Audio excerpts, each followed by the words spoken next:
حسبنا الله ونعم الوكيل نعم المولى ونعم النصير أعوذ بالله من الشيطان اللعين الرجيم بسم الله الرحمن الرحيم الحمد لله رب العالمين والصلاة والسلام على أشرف الأنبياء والمرسلين سيدنا ومولانا أبي القاسم محمد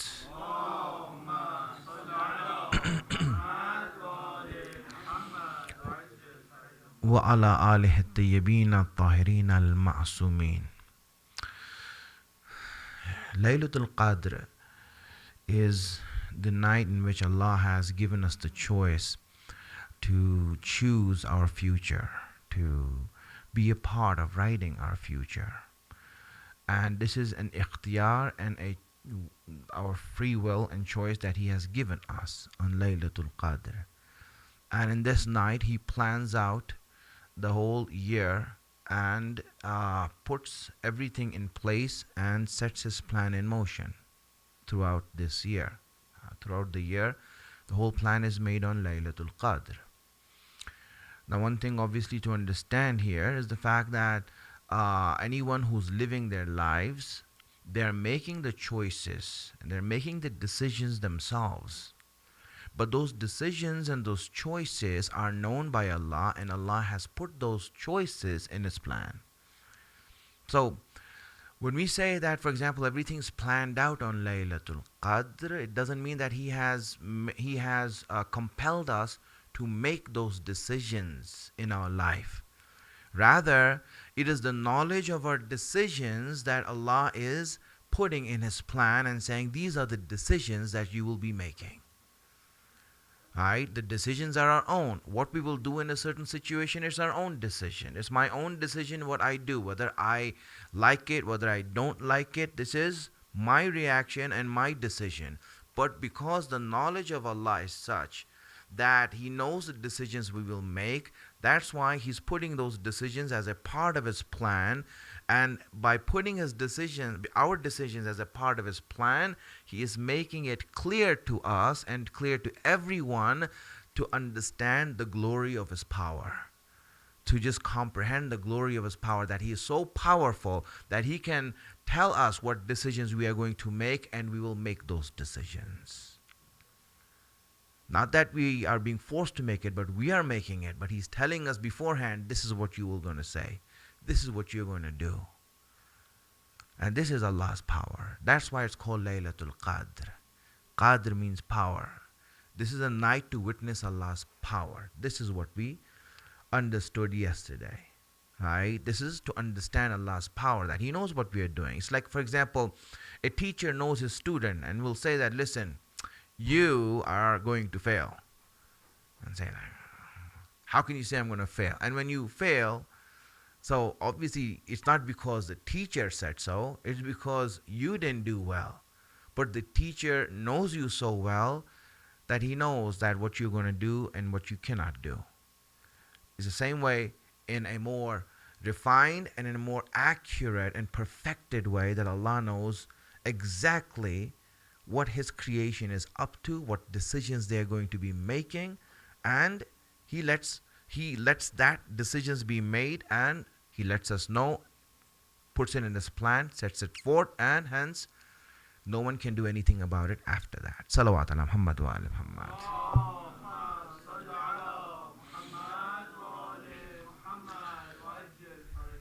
But all through the year we make du'as. These du'as are accounted for. All through the years we ask for hajat. These hajat are accounted for. And Allah will make use of this, and the effect of it we will see in the next Laylatul Qadr, when the next plan is made. So the more dua you make, the more it is affecting what your next year is going to be. Right? What your next year is going to be is what it's about. That's why in Laylatul Qadr, when the last night comes, your whole year went by. He says, use this last night, and when you are at the last night, when decision is being made for you, you will be worried, and you are up, and you will be awake, and you will be trying to ask Allah, Allah, help me, make a plan for me. I'm making dua for you right now. I'm making istighfar. Do not let my past sins influence my future. Do not let my past shortcomings write what's going to happen to me in the future. Do not let that happen. This is what we are trying to pray for. This is what we are praying for. Now, Allah says, on night of Qadr, you have choice. You can write down your own history. Right? You want to write down your own future? You can write it down. What do you want? What do you want? If you are given an audience with, let's say, the marja, right? You get to meet the marja, right? And you say, okay, here you are, one-on-one with the marja. What do you want to ask? Right? What do you want to ask? What would you ask? Would you have something to ask, or would you be tongue-tied? Right? Yeah. What? Tell me. This is your chance. If you have a chance to meet Imam Zamana, and many people, they, mu'mineen I'm saying, have a wish that they want to meet Imam Zamana, and they do amal to meet him also, this and that. If you meet the Imam, what will you say to him? What will you speak to him? The fact is that here, Allah is giving you the chance of Laylatul Qadr. Okay, you're one-on-one with me. Come on, tell me, what do you want? What do you want? Many people, when they're given the chance to meet and to have that chance on one-on-one with their Rabb or with their Imam, really don't know what they want from Allah or the Imam. This is a chance for us to analyze our own relationship with them. I go for Hajj every year. I have a group, we go. And in Hajj, Allah invites us as a guest in Arafat. In Arafat, Hajis are the guests of Allah. Allah says, come here. This is place. You're my guest now. Now, being the guest of Allah, meaning that you have this opportunity to speak directly with Him, open up with Him, right? And many people, they come to me and said, Maulana, what dua should we read here? What amal are there for us? He said, what do you mean, what dua is there for you? Come on, this is your chance. You're one-on-one with Allah. What do you want to dua? Why do you want to be told what to say? Don't you have something to say? Is there a conversation that you want to have with your Rabb, with your Creator? What is your relationship with Him?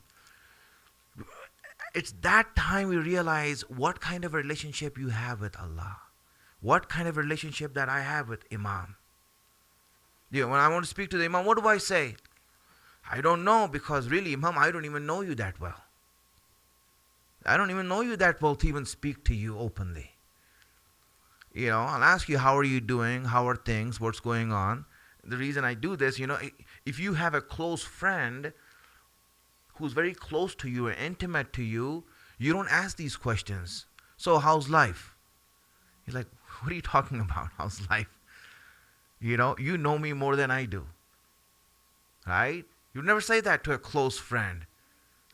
Right? Yes, for a stranger you'll say, so how are things here? What's going on? You're a stranger, I don't know you that well. I'm trying to open up. Right? I'm trying to open up to you. This is what I'm doing. When you go before Allah, what are you going to say to Him? Why do you need to be told, hey, listen, do this. This is mustahab. I read this dua. It's mustahab to read this dua. This is nothing. You don't need this. If you have a relationship with Allah, you don't need any dua to be told that, okay, read this dua. Let me be. I want to be with my beloved. I want to be with someone that I love, that I have such a close relationship with. If I have the chance, I don't need you to tell me or to coach me what to do. No, I know what I have to do. I'm going to open my heart to Him. I'm going to open up to Him. What kind of language would you use? This is to analyze your own relationship. On the 15th of Shaban, one of the amal we have is that, you write an arida to the Imam. Right? It's one of the amal. Write an ariza. It's a letter to the Imam. You're writing a letter to Imam Zaman. Right? You don't need to put any address on it. He doesn't live in the North Pole, You can Put it in the water, he'll get it. Don't worry. The idea of the letter, the Imam knows about us. The reports of you reach the Imam every day. Every day he knows what you're up to, what you have done. If you are a Shia. If you are a Shia. If you are those people who regard him as the Imam and as your wali, then your wali gets your report every day. Right? So he knows about you. Now how much do you know about the Imam? How much do you know him? Not in the sense of I know his history, in the sense of how close you are to the Imam.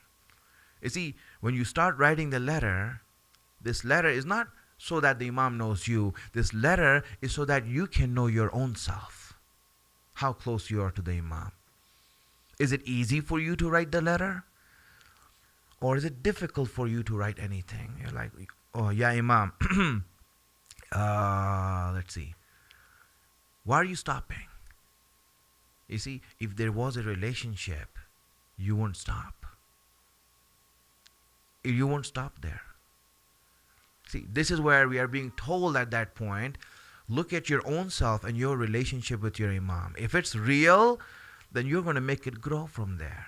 Make it grow from there. Whatever it is. But don't live in a lie. Don't live a life of a lie. Right? Yes, Imam Adan, we call you this and that, but I have no relationship with you. I don't even know you. The same thing is with Allah. My friends, when Allah is giving you the chance on Laylatul Qadr to call out to Him and to ask Him and to let Him know what you want from Him, then you're like, okay, what amal should we do here? Read this 100 times, do this 100 times, this and that. My friends, this is for those people who don't have a relationship with Allah, that Imams have said, okay, do these things if you ask.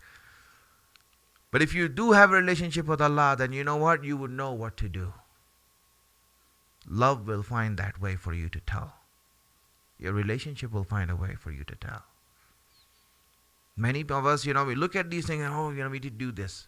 Yes, we do this because why we do the amal, even if we love Allah, it's because the Imam said so. We love the Imam so much that we will do what they say, even if we know that, we want to say something else, we will do that also. Why? Because Imam, you said so. We love you that much.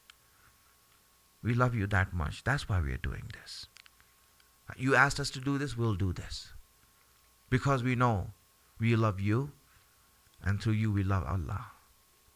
Salawat ala Muhammad wa ala Muhammad.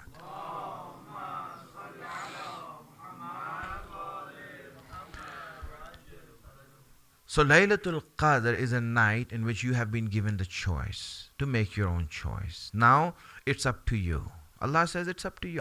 I'm giving you full choice. What do you want to be in the next year? Write it down. Say it. And you know what? I'll make it happen. Whatever you want to be, I'll make it happen. What do you want? A new house? A new car? A new spouse? Whatever you want. Right? You can have it. Say it. What do you want? So now we are like, okay, let me see. What should I want? I have choice. You have choice here. Can you believe that's a great thing to have choice? That's a great thing to have choice. But sometimes we have to wonder and we have to reflect on this. Even though Allah is giving that choice to you to write your own destiny, do you want to take that choice? Do you want to utilize that choice? Do you want to make your choices? You see, again, that's a choice. You are free to choose. Good, you're free to choose. But at the same time, do you want that free will? Do you want that choice? And say that, Allah, let me make the choice. Or would you rather give that choice up to Allah and say, Allah, you make these choices for me also? Sometimes we have to decide this very carefully. Right? How this works. Sometimes we see, a lot of things that happen, we don't recognize this. Let me give an example, a person heard, he knew the Imam Jafar as-Sadiq alayhi salam.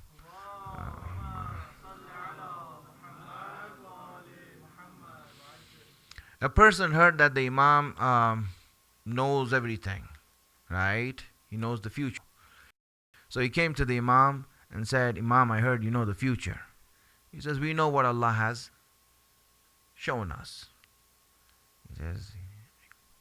Then he says, can you tell me about my future? Imam said, it's dangerous to know the future. He said, oh, still, I want to know what's coming in my future.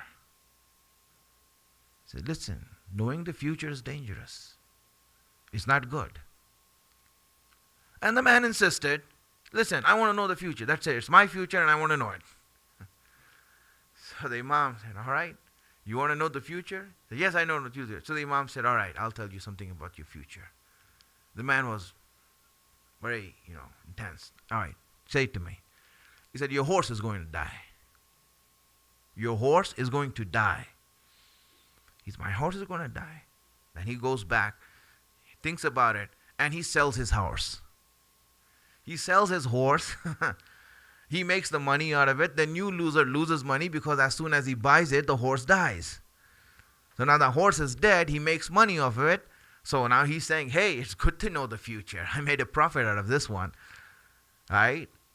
This is good. So he goes back to the Imam and said, Imam, you said that it's not good to know the future, but I made a profit out of it. Imam said, listen, it's dangerous. Don't do this. He said, no, I want to know more about my future. He said, don't do this. It's not good for you. He said, no, I want to know more. Said, all right. He insisted. The Imam said, all right, you know what? Your house is going to be burned, or your house is going to be destroyed. He heard about his house being destroyed. So he goes back, sells his house, makes money off of it, and the new guy who buys the house, the house is destroyed. Whatever structural problem it was, something happens and it's destroyed. So the new owner takes the loss. This guy makes the promise. And so now he's like, in seventh heaven, dancing and, singing and saying that, this is life. This is good. If he lived in our time, he'll be asking for 6 numbers for the lotto, Just give me 6 numbers. That's all I need from you. Give me the next lotto numbers. I won't ask you anything from them. That's all they want from the Imam. So now what happens is that a lot of time now, he is in ecstasy right now. He thinks he's making a profit. And the next time he meets the Imam, this time the Imam doesn't hesitate in telling him the next future. He doesn't hesitate. He says, Imam, you said it's going to be lost as a prophet. Imam said, well, you know what will happen to you now? He said, what will happen to me? He said, you're going to die. You're going to die. And the man was like looking at down. What do you mean? Now he knows what the Imam is saying is going to come out true. Right? He already experienced it firsthand. So he knows what's going to happen. And he's saying, but how can I die? I'm still young. I have my full life to lead. How can I die like that? This and that. Imam said, well, you know why you're going to die? Because Allah was going to take your horse. He was going to take your house in order to extend your life. Now you sold them, so now you have shortened your life yourself. You made the decision. Friends, many things, decisions that we make, if we make ourselves, sometimes about when we, and especially it's about our future, we don't know what the wisdom is. We don't know what the outcome is. We don't know what the consequence is. Do you want to be responsible for making that, or else on this night you're asking Allah, Allah, you do it for me. You do it for me. Even though you gave me the choice, I know I have the choice, but I know Allah, you can make better choices than I can. This is a mu'min. A mu'min is someone who, even though he has the choice, he says, Allah, I don't want to make that choice. I want you to make that choice for me. Salaamu Alaikum. Salawat ala Muhammad wa ala Muhammad.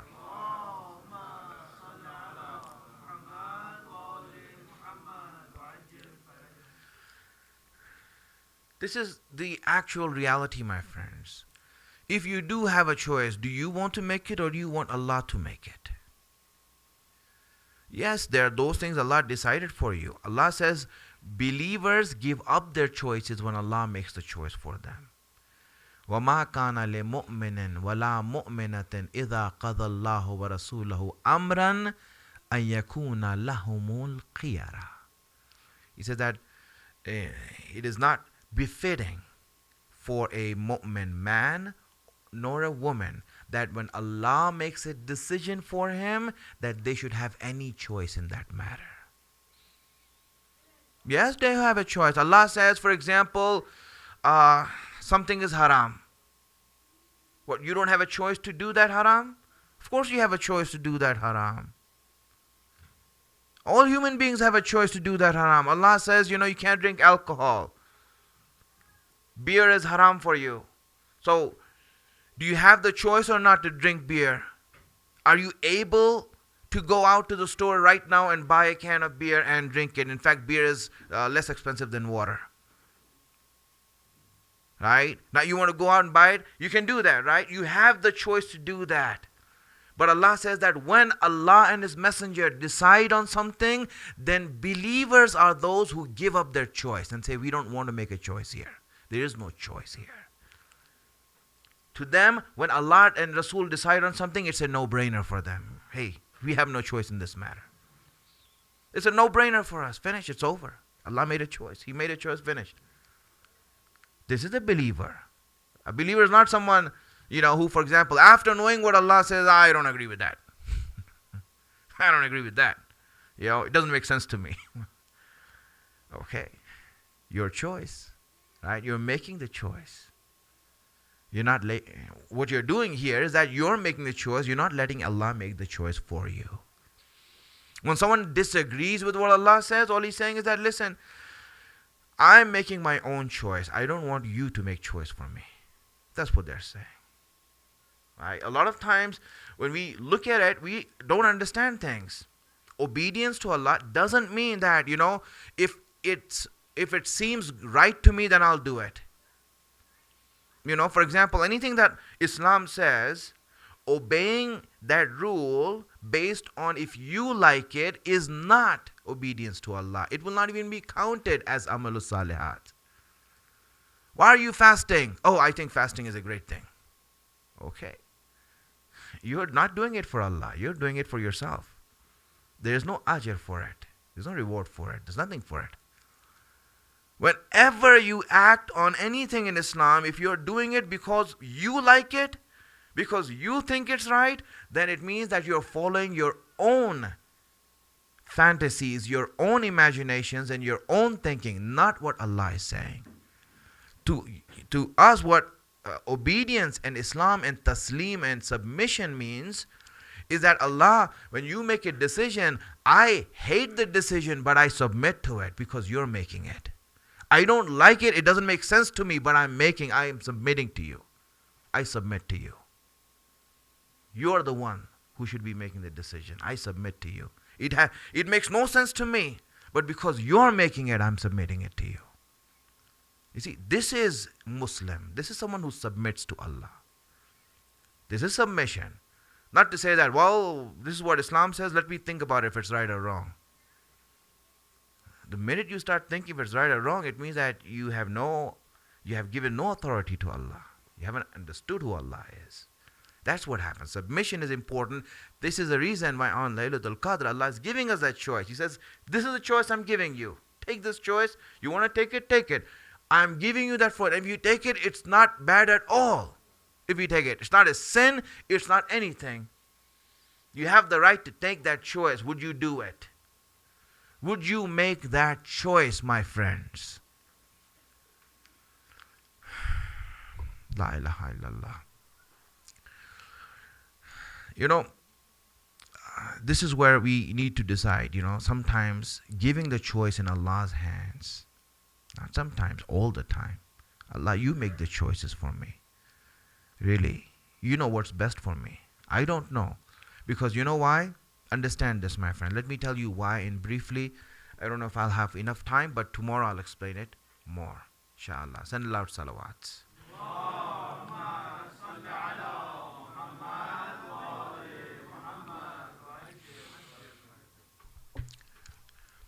Many times what happens, my friends, is this. Because of the lack of knowledge we have, lack of awareness we have, really making a decision based on our ignorance is quite a dangerous thing. It's very dangerous. Right? Yeah, we think we know a little.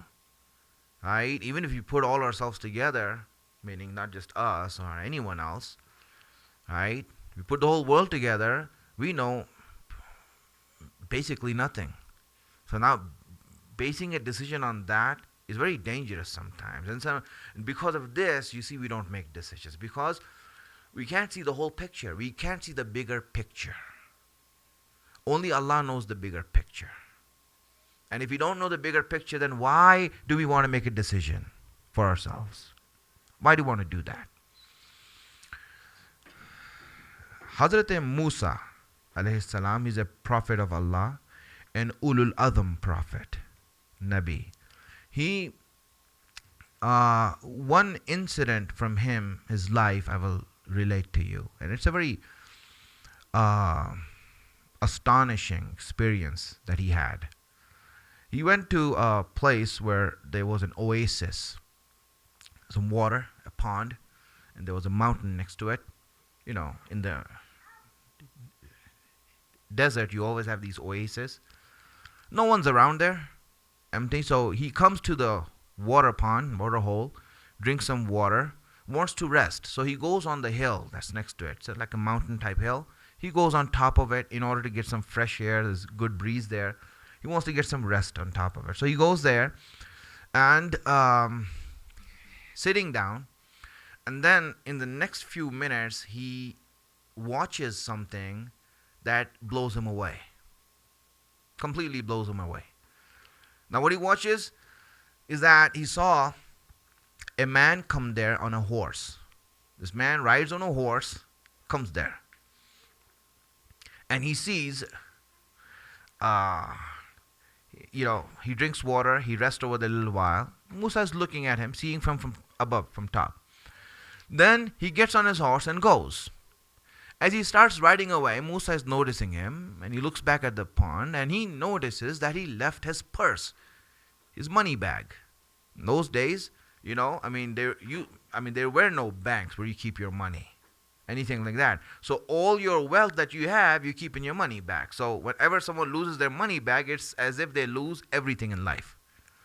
Right? Whatever they earn in life, everything goes in their money bag, their purse. He sees him lose that purse there. And he goes away. Then after that, he's like, trying to shout, ask him to stop, but the guy couldn't hear him. He just goes. Then after a while, he sees a shepherd comes with his sheep. Shepherd comes at the water hole, drinks some water there. Sheep drink some water, resting there, and then all of a sudden, the shepherd's eye fall on the water, the money bag. Sees the money bag, runs towards it, opens it up. Now Musa is watching this from the top, right? He looks at the money inside it. All of a sudden, his eyes glow up, a big smile on his face. He sees money. He looks around, sees no one there around to get the money. So he sees that, hides the money, gets his sheep, and starts going away. Now Musa, when he sees him go away with the money bag, he again tries to stop him. Someone else's money. Musa tries to stop him, but the shepherd doesn't hear him. And the shepherd goes away from there. And then comes another person. He's an old muttaqi person, very old and muttaqi, white beard, no teeth, sign of taqwa, comes over there. Usually this is the sign of taqwa in the eyes of people. Anyone who's old and, they're not standing up straight, have no teeth, they think, oh, such a nice muttaqi person. He's not muttaqi, he has to be muttaqi. He has no other choice, right? So this muttaqi person comes over there, and obviously, he rests over there.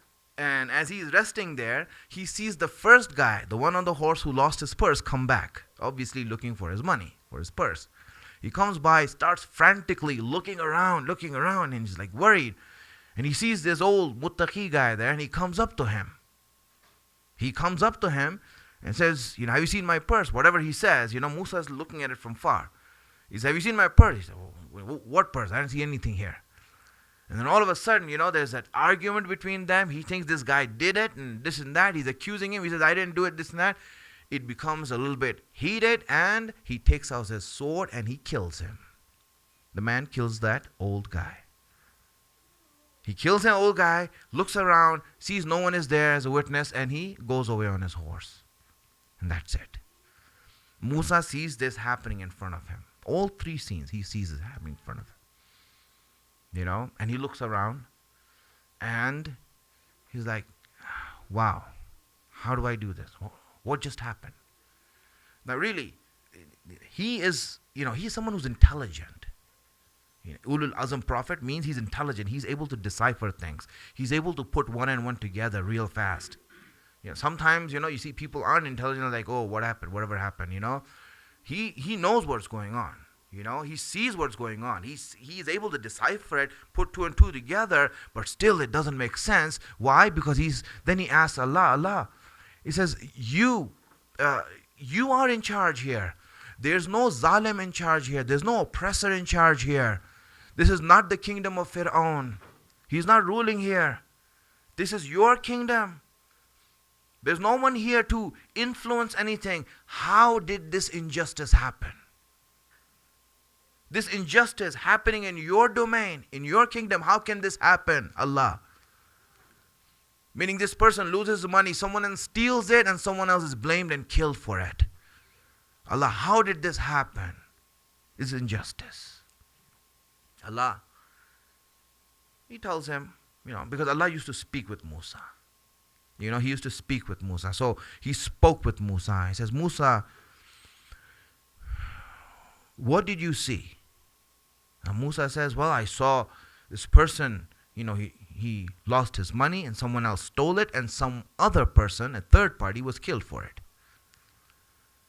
And Allah says, do you think that's injustice?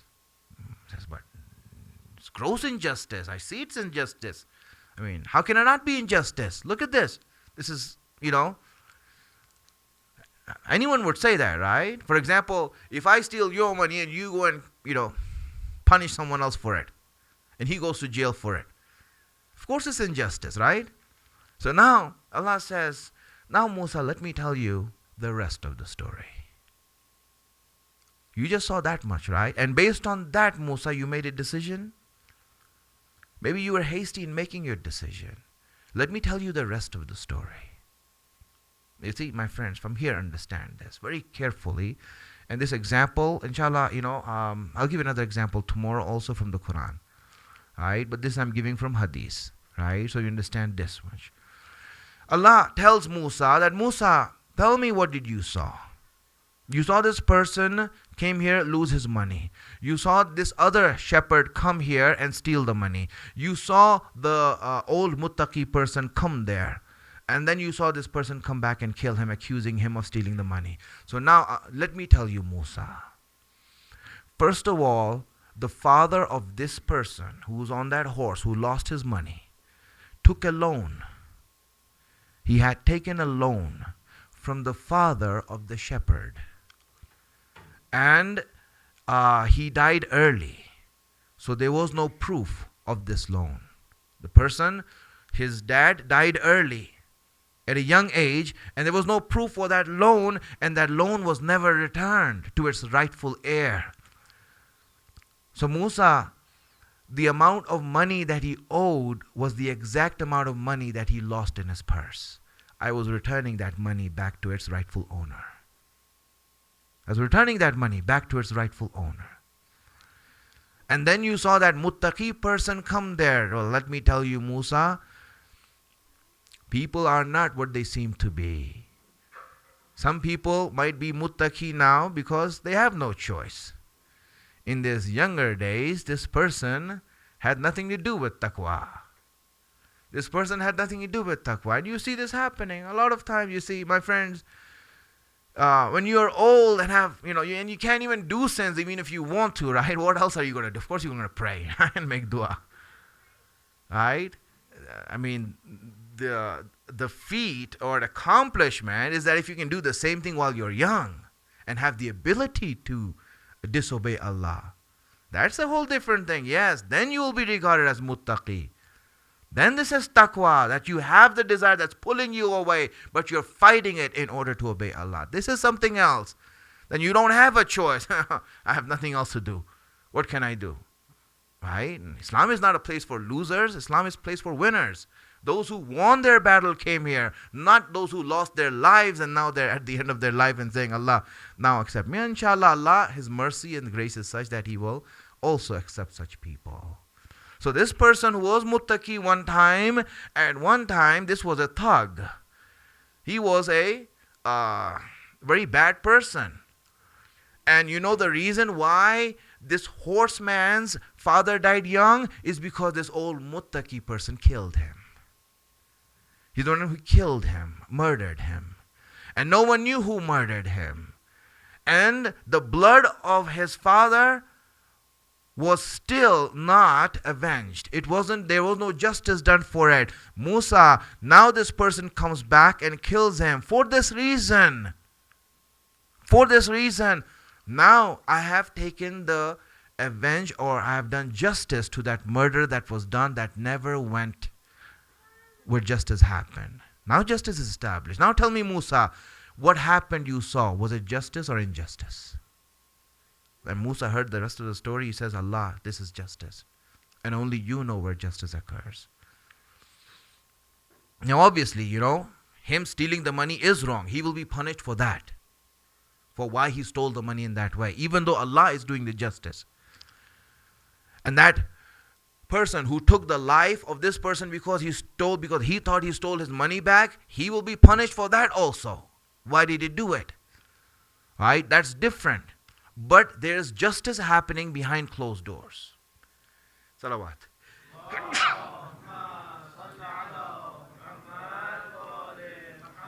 This inshallah I will go into, inshallah, we don't have time right now, we'll go into tomorrow, right? Tomorrow, that why this injustice happens in this way. Right? And these things that we see. But right now, just remember one thing, my friends. We, looking at our life and the world and the things in this world and what's happening in this world, are looking at one page of a whole book. You cannot decide about the whole book by reading one page. If you are watching a movie and if you just see the trailer, you would never know what the movie is about just by watching a trailer or one clip of that movie.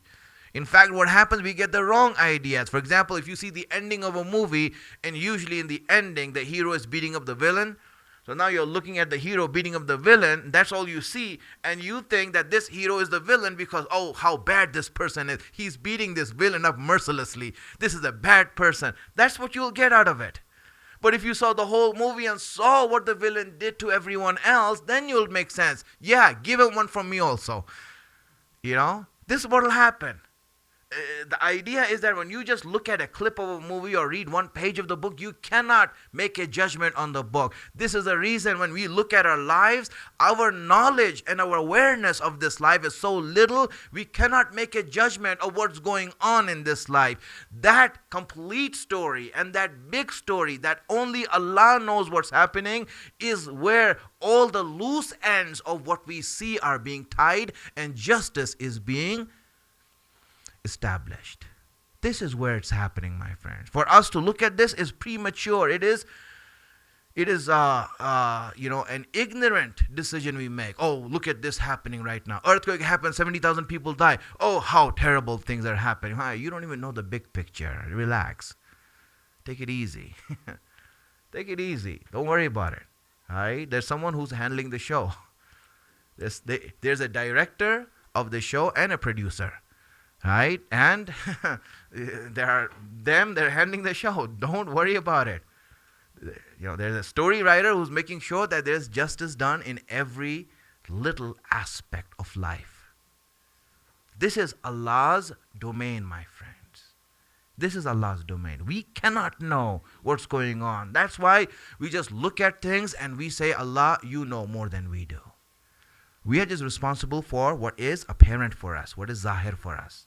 Not for what is hidden for us. That's why, zahir and hidden, they are related to one another. Tomorrow I'll explain that. Salawat ala Muhammad wa ali Muhammad.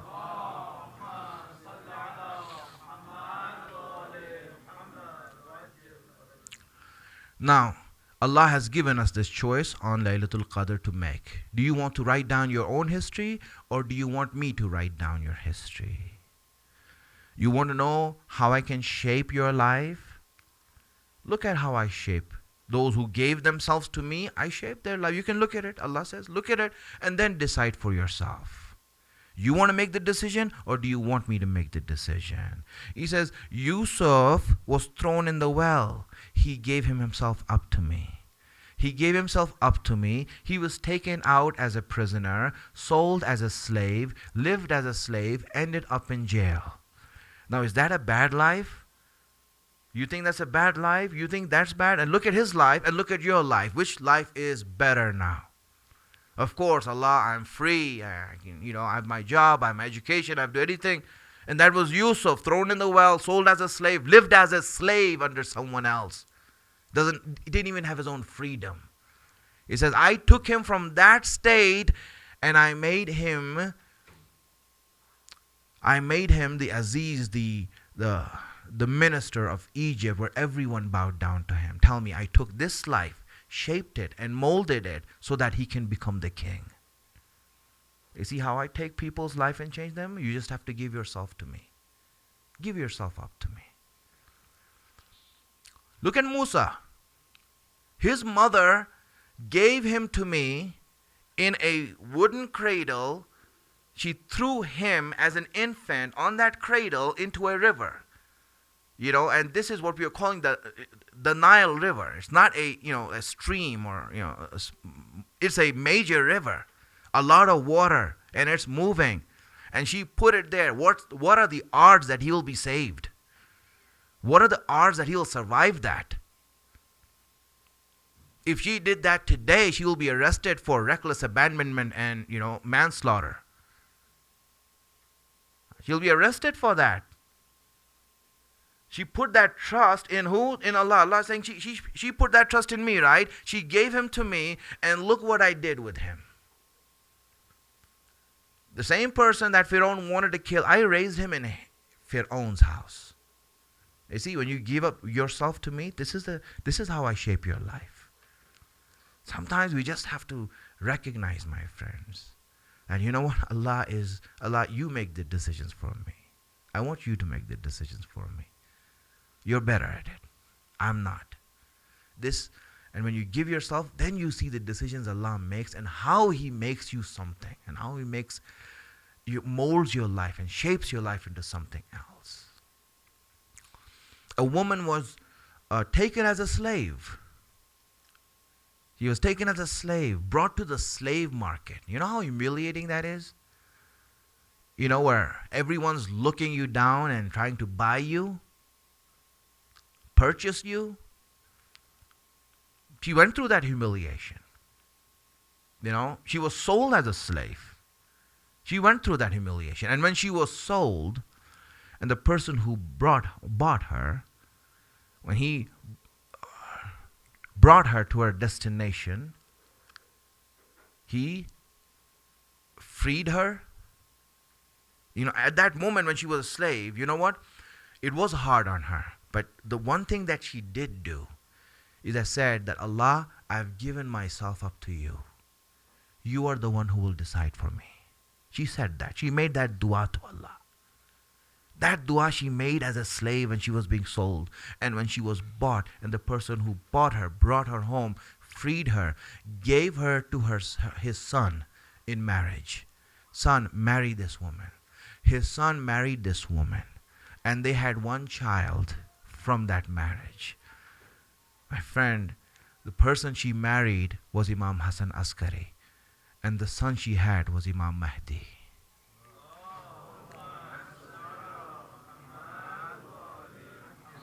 And if I ask Narjas right now, tell me, was it worth it to go through that slavery so that you can end up being the mother of the one who will save this world? Tell me, how does it feel? Was it worth it to go through that humiliation? My friends, when Allah shapes you, do not worry about the hardships and trials you'll face in that decisions Allah makes. Do not be worried about those trials that Allah is going to make you go through. They are there for a reason, to get you to that final destination. What can I say? Another lady who was sold as a slave. She was brought in the slave market. She was a princess. She was bought in the, in a slave market. She was sold as a slave. And when other people came there and they were humiliating her in the bazaar, Imam Ali saw this and said, no, this is wrong. He told everyone off. He said, I will take her. He took her, freed her, and gave her in marriage to Imam Hussein. She became the mother of Imam Zainul Abidin.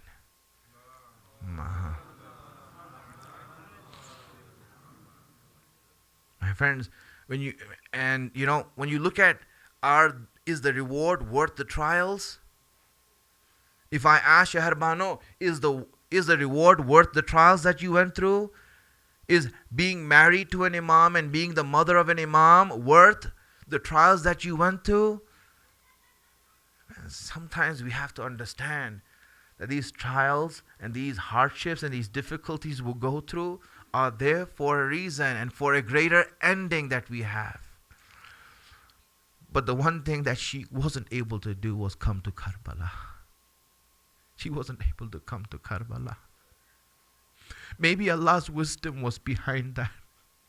Maybe Allah's wisdom was behind that, knowing that the only one who will be alive in Karbala amongst the men would be Sajjad with Sayyidus Sajideen, and maybe he, with all the trials that he will be going through, to see his mother go through the same trials of Kufa and Sham might be difficult for him. Maybe Allah wanted him not to go through this trial of seeing his mother there and seeing his mother being taken through Kufa and Sham as a prisoner of war. It was enough for Imam Sajjad that he saw Zainab and Kulsum going through that. It was enough for him to see that, because that's the reason Imam Sajjad could not raise his head. Throughout the journey, his head was bowed down. It was always bowed down. He never raised his head. And the reason for him bowing down his head was not because of that neck brace that was so heavy on his neck. That neck brace they put on his neck was such that it was so heavy that a person would have a hard time carrying it, and it was falling off the neck. So they drove in nails into his neck in order to hold it up. It was held by his flesh. The nails went inside his flesh and they were being held up by him. Imam Sajjad was holding it up, but that wasn't the reason why his head was bowed down. His head was bowed down because every time he looked up, he saw Zainab bin Kulsum.